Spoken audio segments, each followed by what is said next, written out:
Muy buenos días allí, buenas tardes aquí en España, desde Madrid. Es un placer acompañarles en esta segunda sesión a la que nos han invitado desde la Cámara de Comercio y también por cortesía de Abogados Chamat. Esta segunda sesión del Tech Privacy Summit, Gobierno y Seguridad de los Datos, va a tratar sobre la seguridad digital y la cibercriminalidad. Voy a ser la moderadora de esta mesa redonda con los dos ponentes que ya se acaban de mencionar y en calidad de presidenta de la Asociación de Internautas. Llevo casi 20 años trabajando en materias de seguridad digital, cibercriminalidad y todo lo que significa la relación entre tecnología y ley, desde que terminé mi licenciatura hasta hoy, que ocupo el cargo que acabo de comentar. Durante todo este camino, este largo tiempo, he tenido oportunidad de ver la evolución de cómo los usuarios afrontamos la tecnología, contra qué riesgos hemos tenido que luchar, cómo hemos podido defender nuestros derechos y cuáles son los retos que todavía tenemos que ir asumiendo. Y sobre esto nos van a hablar los ponentes, que tenemos la enorme suerte de contar con ellos. Son grandes expertos, uno desde Colombia mismo y otro desde España, que nos darán un escenario muy general de cómo están las cosas allá en América y aquí en España y también en Europa. En este sentido, bueno, tenemos que ver, por ejemplo, las cifras. Aquí en la última memoria fiscal general del fiscal general del Estado, se decía, es decir, del año pasado, donde se ven las cifras de la cibercriminalidad, se decía que los delitos más comunes son la estafa, con un 65%. Otros delitos que le siguen a continuación son las amenazas y las coacciones. Los delitos de odio y los insultos en la red también están cobrando gran protagonismo. Y seguido todo ello, por desgracia, de la pornografía infantil con un 5,4%. Es grave, pero no tan grave como lo que está ocurriendo con las estafas, algo ya muy generalizado. Los sectores que está ocurriendo todo esto, pues en el sector público y en el sector privado, casi indistintamente. Tenemos, como digo, a dos grandes expertos que nos van a comentar cómo está esta situación desde su posición como profesionales, investigadores y como profesionales que nos ayudan a poder gestionar no solo las posibilidades de defendernos, sino también las soluciones una vez que hemos sufrido algún tipo de ataque a través de la tecnología. En primer lugar, va a intervenir el teniente coronel Luis Fernando Atuesta, que es administrador policial, profesional en criminalística, especialista en investigación criminal y magíster en seguridad y ciberdefensa. Actualmente se encuentra desarrollando su actividad como jefe del Centro Cibernético Policial de Colombia, la unidad donde se desarrollan todas las labores de prevención, de atención, investigación y judicialización de delitos cibernéticos en este país. Es un honor, Fernando, tenerte con nosotros. Por favor, estamos deseando escucharte cuando quieras. Muchas gracias, Ofelia. Para todos un cordial y respetuoso saludo, Ramsés, a los organizadores, agradecerles este espacio. Para mí es de verdad muy placentero poder tener la oportunidad de compartir en estos pocos minutos, en este espacio de tiempo, lo que hacemos desde la Policía Nacional, desde la óptica de la ciberseguridad, que es un campo que muy pocos conocen y al que además también la gente y las empresas no acuden. Por eso para mí es muy importante, como jefe en este momento del Centro Cibernético, que ustedes conozcan primero la realidad de lo que está pasando en términos de cibercriminalidad en el país y que es una tendencia, digamos, global hoy en día, pero también que conozcan la unidad con la que cuentan y con la que se pueden apoyar frente a un eventual incidente que se les pueda presentar. Voy a mirar aquí el tema de compartir.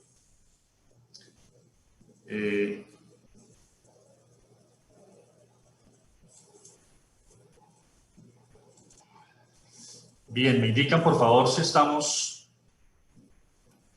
Todo bien, Fernando, adelante. Vale, perfecto.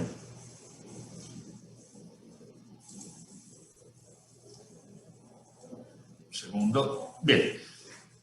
Entonces, les comentaba, para mí realmente es muy importante, por lo cual agradezco mucho este espacio, no sin antes igual de presentar un cordial saludo de mi general Fabio López, compañero general Fabio López, señor director de Investigación Criminal Interpol.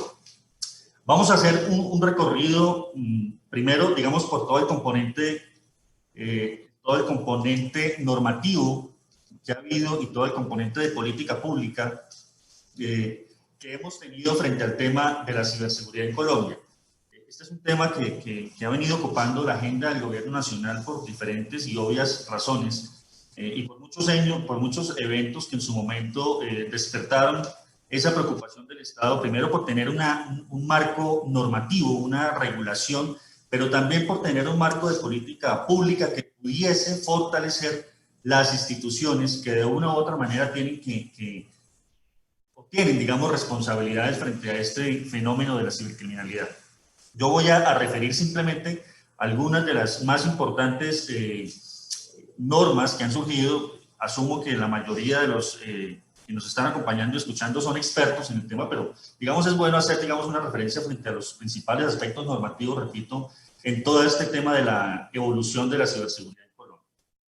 El primer referente al cual quiero hacer alusión es la Ley 527, la cual en su momento, en 1999, fíjese desde qué fecha ya, le dio y le empezó a dar esa validez jurídica y probatoria a la información electrónica.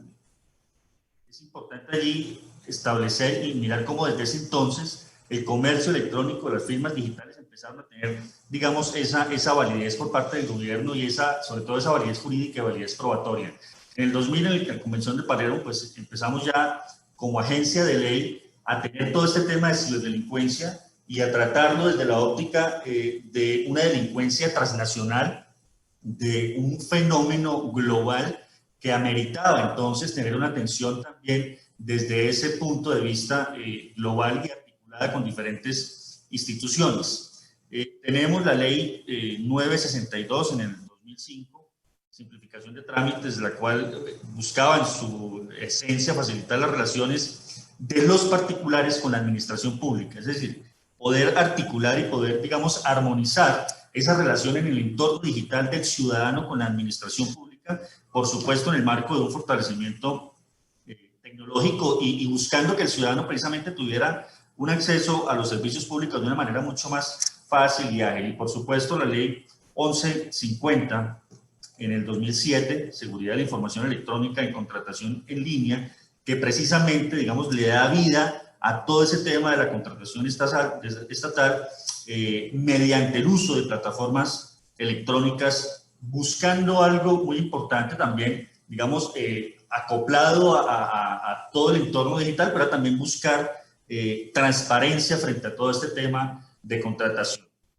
El año 2009 fue un año fundamental para nosotros como agencia de ley frente al tema del cibercrimen. Y es que en el año 2009 surge la ley 1273 que le da ese amparo de bien jurídico tutelado como es la vida, a la información y a los datos. Entonces, por fin tenemos una ley de delito informático en Colombia, porque veníamos hasta ese año, esta unidad donde yo estoy trabajando ahora, nació en el año 2000, es decir, 9 años después de que la unidad de cibercrimen surge en Colombia, hay una ley de delito informático, lo cual quería decir que hasta ese año veníamos trabajando con delitos asociados, es decir, una estafa, si se realizaba a través de medios electrónicos, pues seguía siendo una estafa, una amenaza seguía siendo una amenaza, pero digamos temas relacionados a cibercriminalidad, como el acceso abusivo a un sistema informático, como el daño a un sistema informático,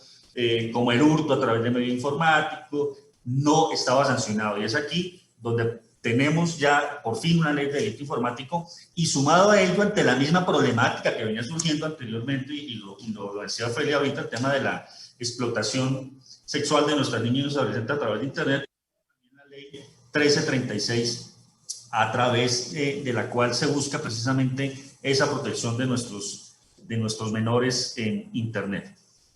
La ley 1266 del 2008, lo que tiene que ver con el habeas data financiero, y la ley 1341, donde las tecnologías de la información, digamos, se rigen o se normatiza todos los temas de protección que debemos tener para la utilización de las mismas. 2011 ya empezamos a ver no solamente una normatividad legal, un tema sancionatorio, un tema regulatorio frente al tema de los delitos informáticos, sino que empieza también a tejerse una serie de normas que van enfocadas a la política pública.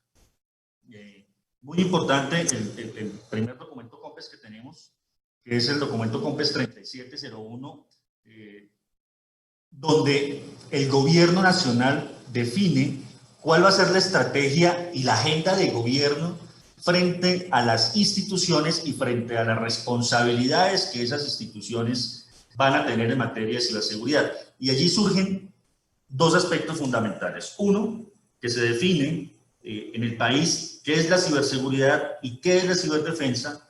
Y dos, más importante aún, que se establecen cuáles son las entidades responsables de esos conceptos. Entonces surgen tres instancias muy importantes. La primera de ellas es el equipo de respuesta a incidentes cibernéticos de Colombia, que es el COLSER. Esta unidad está a cargo del Ministerio de Defensa y es el encargado de toda la coordinación de las acciones, digamos, necesarias para la protección de la infraestructura crítica del Estado colombiano frente, por supuesto, a emergencias de ciberseguridad que atentan y comprometan, digamos, la seguridad y la defensa nacional. Es un ente a cargo del Ministerio de Defensa, repito, pero digamos que es un ente más coordinador y articulador frente a las instancias nacionales y, por supuesto, con las instancias internacionales.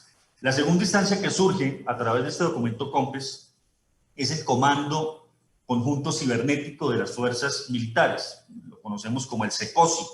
Está, por supuesto, en cabeza del Comando General de las Fuerzas Militares y es la unidad que tiene a cargo la ciberdefensa del país, la ciberdefensa de la nación, con la función, obviamente, de prevenir y contrarrestar toda amenaza que surja en ese entorno digital de naturaleza cibernética que afecte, por supuesto, los valores nacionales. Y surge una tercera instancia, que es el Centro Cibernético de la Policía Nacional, que, si bien es cierto, lo dije, nosotros teníamos una unidad desde el año 2000, aquí lo que hicimos fue fortalecerla, tener recursos para poder no solamente fortalecer en capacidad tecnológica, sino también en capacidad técnica y humana especializada en lucha contra la cibercriminalidad. Y esta unidad pues es la encargada, digamos, la ciberseguridad es un concepto supremamente grande, pero aquí lo definimos de la seguridad del territorio colombiano, ofreciendo precisamente información, apoyo, protección, judicialización, anticipación ante los delitos cibernéticos, y por supuesto buscar que ese entorno digital al cual nos vimos abocados desde ese entonces, pues sea un entorno digital mucho más seguro. Con la ley 1581, perdónenme, del 2012, viene la protección de datos personales, muy importante, porque digamos que aquí el aspecto fundamental de esta ley es que las personas pueden actualizar y rectificar su información, cosa que, digamos, hasta ese momento lo pudimos hacer. Viene la ley 019 del 2012, racionalización de los trámites y criterios de seguridad, la ley que conocemos como la ley antitrámites, la ley 1623 del 2013, que es la ley de inteligencia y que también, digamos, en términos de seguridad le permitió al Estado tener acceso y manejar cierta información que hasta ese momento no teníamos la posibilidad de hacerlo.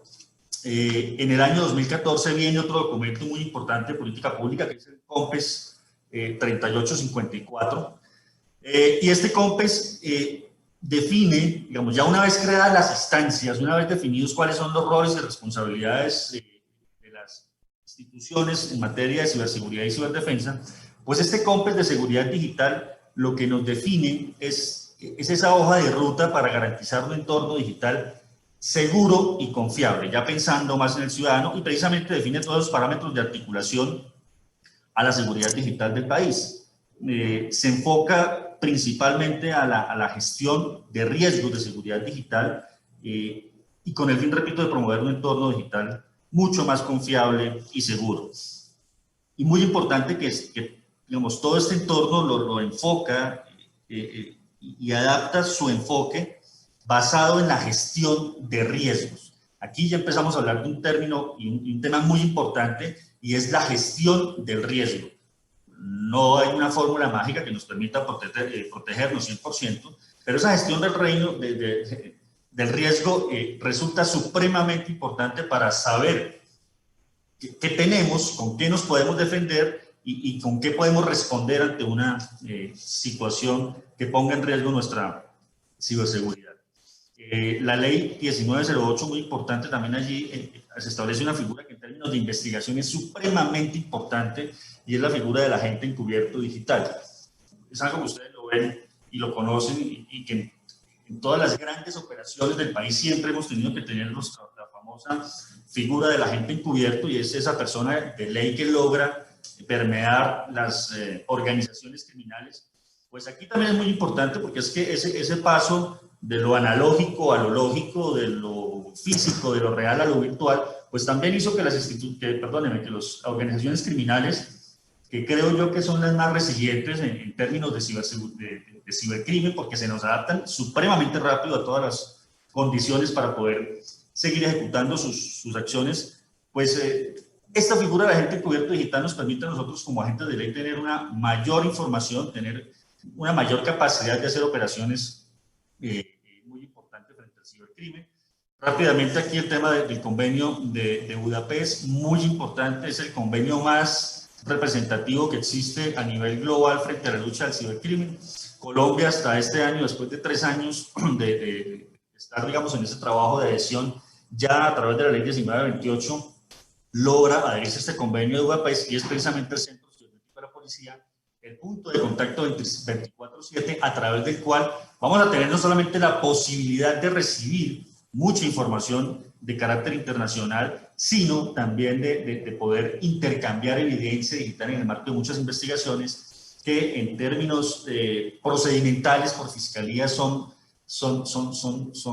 lentos, son demorados, digamos, por todo el trámite internacional que hay que hacer, pero a través de este convenio pues vamos a tener una facilidad y una rapidez con validez jurídica, repito, que nos permita generar un mayor trabajo.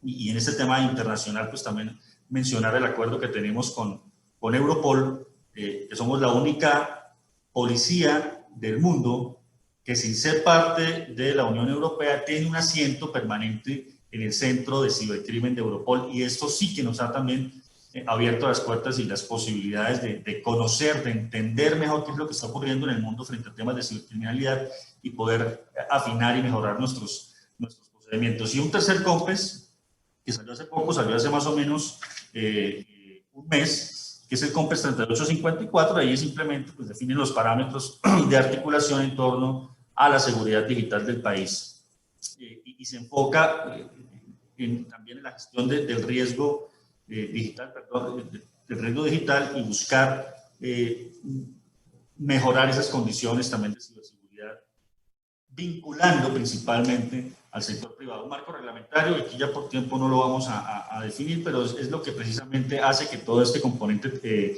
normativo tenga pie. Entonces, fíjese que Colombia desde hace mucho tiempo ha venido afinando su normatividad, un poco tarde que decirlo, pero también ha venido afinando su política pública, y hoy en día indiscutiblemente el tema de cibercriminalidad, el tema de ciberseguridad y de ciberdefensa hace parte de la agenda del gobierno nacional y es uno de los aspectos más importantes. Para que ustedes tengan un panorama de qué es lo que está pasando en el país, de cómo se está moviendo la problemática de ciberdelincuencia en Colombia, pues fíjense ustedes que este año hemos recibido 28.207 denuncias. Yo tengo que ser sincero, esto realmente es muy poco para lo que realmente pasa.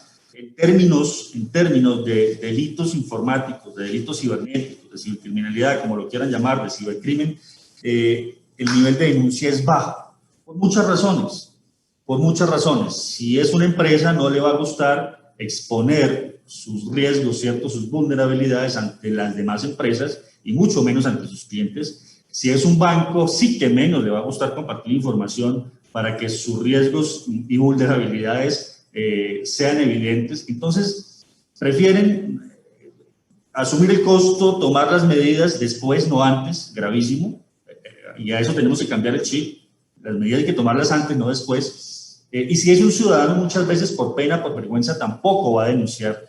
Y aquí, frente al tema de los menores, sí que más, porque muchas veces ellos por miedo se quedan con el problema, y la falta de acompañamiento de los padres pues hace que muchos de los delitos que se cometan se queden allí, digamos, en esa oscuridad y no los denuncian. Sin embargo, frente al tema de denuncias, hoy tenemos un incremento del 76%, 12.164 denuncias más que el año anterior. tres aspectos fundamentales que pensamos han incidido de manera muy importante frente a este incremento. Obviamente el tema de hiperconectividad por motivos de COVID. Aquí yo no traje la cifra, pero simplemente hago la referencia.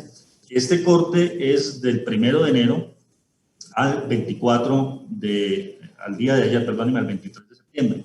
Pero si yo comparo solamente lo que pasó en Colombia a partir del 25 de marzo, que fue cuando empezamos aquí con todo este tema de aislamiento, el incremento de los delitos informáticos en ese periodo de tiempo ha sido del 93%. Entonces, casi que lo doblamos. Entonces, todo este tema, por supuesto, de la necesidad de conexión a Internet y de la necesidad de la utilización de dispositivos electrónicos, sumado, digo yo, a dos segmentos poblacionales que no tienen la experiencia y como la capacidad racional de entender qué es lo bueno y qué es lo malo, que son nuestros adultos mayores y que son nuestros niños, pues ha hecho que el tema sea o se haya venido en un crecimiento exponencial. Y digamos que la facilidad también de la denuncia virtual, pues ha hecho que la gente también denuncie. No es lo mismo ese trámite engorroso de ir a una estación o a la fiscalía, hacer la fila, etcétera, etcétera, sino que ya pues también a través de nuestra plataforma a denunciar, la gente puede desde la comodidad de su casa pues denunciar sus delitos. Las ciudades de mayor afectación, Bogotá, Barranquilla, Cali, Medellín y Bucaramanga. Por supuesto que este tema también va ligado a la densidad poblacional y fíjense que nada más en estas 5 ciudades tenemos el 70.2% de la afectación a nivel nacional. Delitos más predominantes durante este año: suplantación de sitios web, interceptación de datos informáticos. Fíjense ustedes el incremento, 386% en la suplantación de sitios web, que estos son precisamente bajo estas modalidades que también surgen en el mismo orden del delito. Suplantación de sitios web, estamos hablando de temas de phishing, que son falsos portales, mensaje que le llega a usted a su correo electrónico donde lo invitan y lo motivan a que acceda a un link, a que acceda a una página y se le llevan sus datos personales. Interceptación de datos informáticos, 215%, asociado a campañas de malware, también correos masivos que llegan a sus correos y a través de los cuales infectan sus dispositivos de cómputo y sus dispositivos celulares. El tema de la violación de datos personales, gravísimo, gravísimo, 124%, y el tema de daño informático, un 112%, bajo esas modalidades. Phishing, malware, ataques tipo BEC, que es un ataque mucho más sofisticado porque requiere una ingeniería social previa para poder suplantar normalmente un correo electrónico de una persona con poder de decisión en la empresa y de un ejecutivo que pueda, digamos, tomar decisiones, sobre todo en materia financiera, para desviar un pago a un proveedor o para desviar el envío de algún tipo de mercancía. Simplemente lo suplantan, la persona está convencida que el correo que le está llegando es de su jefe, ya no me consigne esta cuenta, consígneme a esta, y hemos tenido casos aquí en Colombia supremamente delicados, por ejemplo en Cali, donde hay empresas muy importantes que han desviado de recursos de más de 5 millones de dólares por este tipo de modalidad que uno diría que es muy básico y que simplemente con una llamada, una verificación, la persona que al final tiene que realizar el pago, pues verifica si es cierto que su jefe le está diciendo que el envío de mercancía ya no es allá o que la consignación ya no es a la cuenta de siempre, sino el cambio. Y los ataques tipo ransomware, por ejemplo, todos sabemos que es el secuestro de información y que se han venido, digamos, potencializando de manera muy importante por el tema del trabajo en casa, porque las empresas no han sido, digamos, juiciosas en proveer a sus funcionarios, a sus empleados, de las condiciones mínimas de ciberseguridad para que ese trabajo en casa sea seguro. Claro, pasamos de un día normal de trabajo a un día de trabajo en casa, pero aquí la responsabilidad de que sus funcionarios tengan esos mínimos necesarios de seguridad, pues corresponde a las empresas, pero pues allí simplemente las personas siguen utilizando el computador de la casa para trabajar y trabajan con el tinto, con todo el entorno allí que lo mantiene también desconcentrado. En un momento determinado puede llevarlo a cometer algún tipo de error. No estamos verificando el tema de las conexiones que tiene, si su Wi-Fi es segura, si ya le cambió la configuración y su contraseña a su router, o si es la misma que tiene desde cuando los funcionarios fueron a instalar un servicio de Internet. Entonces, todos esos aspectos, digamos, han hecho que este tipo de ataques y que el principal activo que tenemos hoy en día los ciudadanos y las empresas, que es la información, se ve en riesgo. Fíjense ustedes cómo ha venido subiendo el tema de denuncias a partir de los años 2015. Recibíamos 7.500 denuncias, hoy estamos en 28.207, ya pasamos muy por arriba de lo que ocurrió durante todo el año anterior y seguramente vamos allí a sobrepasar más. Resultados de manera muy rápida, en términos de capturas, 4.521 páginas bloqueadas este año, con contenido explícito de abuso de niños en Internet, esto es muy importante en términos de prevención, 623 páginas que hemos bloqueado de apuestas ilegales, gravísimo también, porque saben ustedes que en términos de impuestos, las apuestas le generan recursos a nuestra salud, y tenemos 623 páginas de apuestas ilegales que hemos sido bloqueadas, lo que hemos identificado, entonces pueden haber muchísimas más, y 573 páginas con contenido explícito y con campañas de phishing y de malware que hemos también generado el bloqueo con las empresas registrantes. 683 muestras de malware en nuestros laboratorios, en fin, un trabajo, digamos, de prevención importante. Voy a ir un poco más rápido porque se me está acabando el tiempo. Factores claves frente a lo que está pasando. Mire, el principal objetivo de los ciberdelincuentes es nuestra información personal, nuestra información financiera, nuestra información empresarial, pero todo apunta a que se quieren apoderar de nuestra información, porque es que aquí hay un crimen organizado transnacional y hay un negocio criminal en términos de cibercrimen que trasciende fronteras, y la información es ese insumo, es el capital, es el dinero. Entonces hay organizaciones que simplemente se dedican a recopilar, a robarse datos y a venderle ese datos a otras organizaciones criminales, ¿cierto? Para que ellos sí utilicen la información, sí utilicen nuestra información personal para temas específicos de cibercrimen, para términos publicitarios, de comercio, bueno, de suplantaciones, etcétera. Pero ¿cómo se roban nuestros datos? ¿Cómo se roba nuestra información? A través de aplicaciones. Descargamos cuanta aplicación haya en el mercado y ni siquiera nos damos cuenta qué permisos tiene esa aplicación en nuestro dispositivo frente a acceso, por ejemplo, a contactos, acceso a cámara, acceso al micrófono, pero descargamos cuanta aplicación haya. Si es gratuita, siempre estaba mirando el top de aplicaciones más descargadas y gratuitas, y descargamos aplicaciones que nunca utilizamos, pero descargamos y allí es uno de los principales vectores para robarse nuestra información. El tema del phishing, ya lo expliqué anteriormente, páginas que simulan ser exactamente igual, principalmente las de su banco, y están también destinadas a robarse credenciales bancarias, pero también a robarse datos personales que usted de manera desprevenida le digita en esas páginas. Temas de ransomware empresarial, secuestro de información, donde después le van a pedir a usted un pago principalmente en criptomonedas, porque estamos hablando de organizaciones transnacionales. Es decir, hoy en Colombia no se levanta una persona y dice, oiga, voy a crear este ransomware y me voy a ver qué puedo robarme. No, estos son organizaciones de un calado diferente, de un nivel de sofisticación diferente. Son organizaciones que están al otro lado del mundo, y por eso las finanzas y por eso el dinero, por eso esa monetización se da siempre en términos de moneda virtual. Y el tema de ingeniería social a través de ataques tipo web, que los CIA son de correos.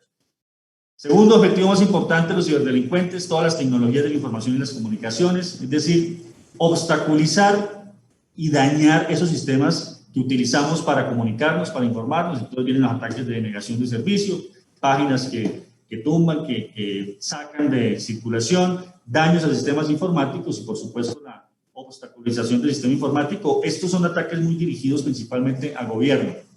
Tercero, y el más importante, nuestros equipos terminales móviles. No tenemos todavía la concienciación de qué tan importante y qué tan riesgoso resulta ser este aparatico, señor.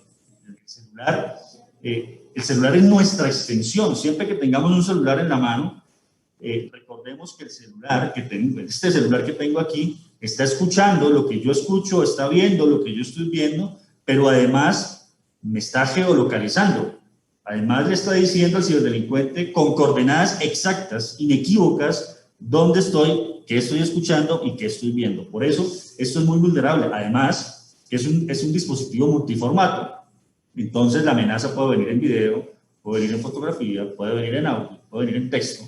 Es multiformato. Aquí tenemos un dispositivo de cómputo supremamente poderoso a través del cual los ciberdelincuentes van a ingresar, siempre buscan ingresar aquí a nuestro aparatico para apoderarse precisamente de nuestra información. El cuarto objetivo tiene que ver con las infraestructuras digitales críticas del Estado, que son precisamente, digamos, todos aquellos servicios que resultan esenciales para el funcionamiento normal de nuestra nación.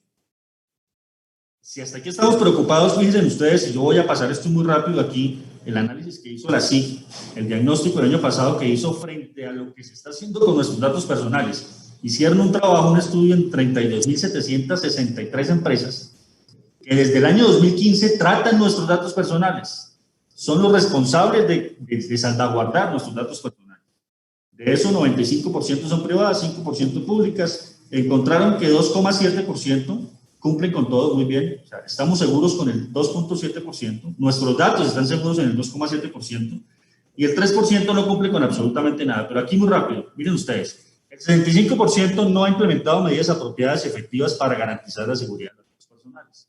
El 79% no aplica medidas para proteger los datos sensibles. El 79% igualmente no aplica políticas que regule el acceso a información personal e información sensible. El 84% no aplica mecanismos de monitoreo de consulta en base de datos. El 88% de estas empresas no aplica una política de protección de acceso remoto a información personal. El 83% no aplica auditorías a los sistemas de información que contengan datos personales. El 76% no aplica políticas de seguridad para circulación electrónica de datos. El 82% no ha implementado sistemas de gestión de seguridad de la información o de datos personales, hágame el favor. El 83% no aplica políticas para la seguridad de la información. El 71% no tiene controles de seguridad frente a la tercerización de servicios y tratamientos de datos personales. Entonces, estamos ante un entorno supremamente complejo, donde somos víctimas no solamente los ciberdelincuentes, sino que también nuestra información, que nosotros, en principio, también tenemos la obligación de proteger, de salvaguardar, pues la información que entregamos a muchas de las empresas. Fíjense ustedes en qué estado y en qué condiciones están, y por eso después nos vemos abocados a suplantaciones para créditos bancarios, a suplantaciones para adquisición de servicios, especialmente de telefonía celular. Yo los invito un día de estos a que vayan a uno de los operadores y verifiquen cuántas líneas celulares hay a nombre suyo. Puede que se lleve una sorpresa.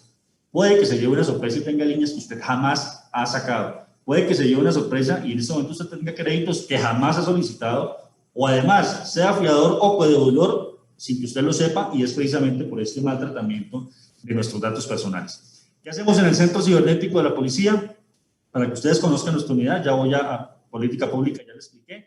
Trabajamos en 4 ámbitos fundamentales. El primero de ellos es el tema de prevención. Tenemos el C4, el Centro de Capacidades para la Ciberseguridad de Colombia. Desde allí lo que hacemos es análisis permanente, ininterrumpido, 24 horas en fuentes abiertas de información a través de algo que denominamos el ciberpatrullaje, un término que a muchos no les gusta, que muchos lo quieren satanizar porque creen que el ciberpatrullaje es que el Estado está allí escudriñando qué hacemos, verificando, perfilando, etcétera. No, el ciberpatrullaje no es nada más que la acción de prevención que nuestros ciberpolicías hacen en el Internet, identificando toda esta actividad maliciosa que hay allí, páginas de pornografía infantil, páginas de apuestas ilegales, páginas de contenido y con campañas de phishing o malware, tratando de bloquear, tratando de suspender, haciendo que el lenguaje sea menos agresivo, por ejemplo, en los términos de protesta, que hemos tenido una experiencia supremamente importante frente a ello. Es decir, ese es el ciberpatrullaje, no es, digamos, trascender a la información de los usuarios y estar espiando, no. El ciberpatrullaje es prevención. Hacemos gestión de incidentes 24/7, denuncia virtual, la manejamos desde este ámbito de prevención, y por supuesto que estamos generando permanentemente la difusión de alertas frente a cibercrimen. Tenemos el observatorio del cibercrimen que digamos también es un insumo de información muy importante para diferentes sectores público-privado, pero también para la ciudadanía. Sumado a ello tenemos la unidad de persecución penal o la unidad de policía judicial neta, donde tenemos 4 grupos especializados de investigación. El primero de ellos que trabaja la línea de fraudes financieros, que es lo que más nos ocupa. El segundo, todo el tema de seguridad ciudadana, donde son estafas, donde son suplantaciones, donde son las amenazas, donde son las injurias y calumnias que tanto daño hacen a través de Internet.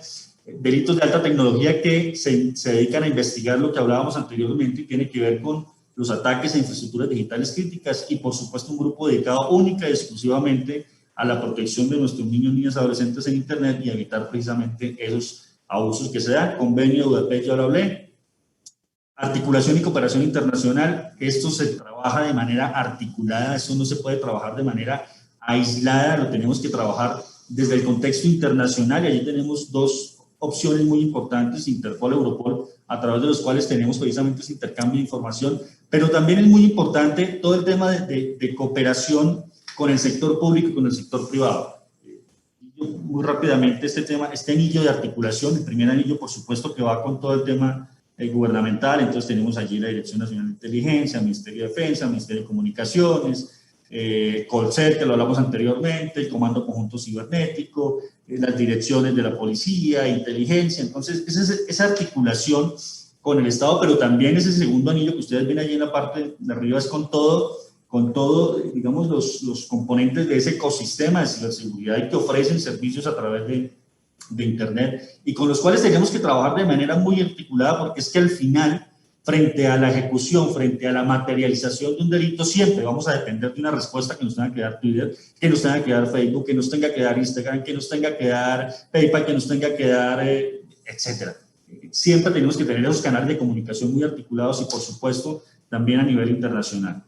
Intercambio de información a través de plataformas especializadas en ese tema, donde hacemos esa retroalimentación y ese intercambio de información que permite tener un conocimiento más acertado de lo que está pasando y poder profesionalizar nuestro servicio a través de diferentes plataformas internacionales y unos laboratorios de informática forense que, digamos, son el soporte tecnológico frente a todo este tema de delito informático, porque un delito informático pues tiene un componente tecnológico y esto a través de nuestro laboratorio de informática forense 9 a nivel nacional, Barranquilla, Bucaramanga, Neiva, Medellín, Manizales y Villavicencio, que se encargan precisamente de todo el análisis de evidencia digital y tratamiento de dispositivos, análisis en dispositivos móviles frente a diferentes delitos, no solamente informáticos, cualquier delito tiene un componente tecnológico.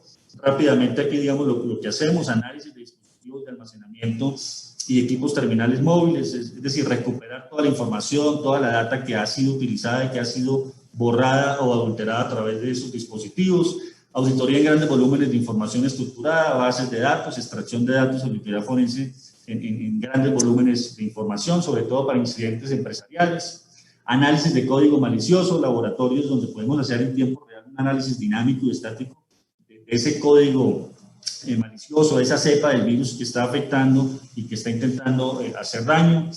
Lo que tiene que ver con análisis de dispositivos de almacenamiento y equipos terminales en campo, es decir, teníamos una dificultad, era que había que traer la evidencia al laboratorio y tener todo el componente. No, hoy en día tenemos un equipo especializado que va hasta el lugar de los hechos y hace allí todo ese tratamiento de análisis de evidencia digital, todo el tema de esterilización y borrado seguro de información y el tema también de preservación de imágenes forenses de laboratorio en campo.